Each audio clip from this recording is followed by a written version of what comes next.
Dobili ste že prvi račun za električno energijo in še vedno vam ni jasno, kako in kaj.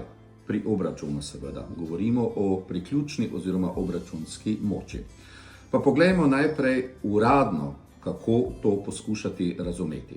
3 mesece že velja nov sistem obračunavanja omrežnine, ki bo obračunana glede na dejansko rabo omrežja.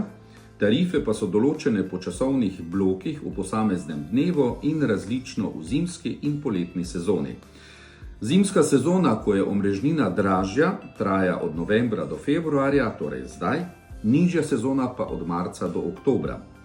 Večina ljudi meni, da je vse skupaj preveč zakomplicirano in se ne znajdejo. Do zdaj se je omrežnina plačevala glede na nazivno moč varovalk in odjemalci so plačevali enak znesek omrežnine, ne glede na dejansko porabo. Zdaj pa se plačuje dejanska obremenitev omrežja. Elektrika je dražja med 7 in 14 uro ter med 16 in 20, nekoliko ceneje pa je med 6 in 7 zjutraj, 14 in 16 popoldne ter 20 in 22 zvečer. Najcenejša je po noči od 22 zvečer pa do 6 zjutraj. No, zdaj pa poglejmo, kako lahko to razložimo bolj po domače. Poleg tega, da pazite na ure, kateri aparat uporabljate, je dobro vedeti pač tako. Ko kuhate ali pečete kosilo, ne vklapljajte še pralnega in sušilnega stroja, hkrati pa bi še likali perilo. Za vse vaše domače aparate je dobro vedeti, koliko moči imajo. Če imate na primer 6 kW dogovorjene obračunske moči na položnici, glejte, da je ne presežete.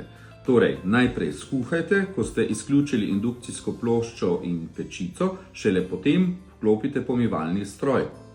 Perilo perite raje zvečer. Poskušajte delovati tako, da aparate vklapljate posamezno in ko svoje posamezni električni aparat oddela, potem vklopite drugega. Če pa se vam da seštevati moči, ki jih uporabijo aparati, pa seštejte prej, da ne boste presegli dogovorjene obračunske moči.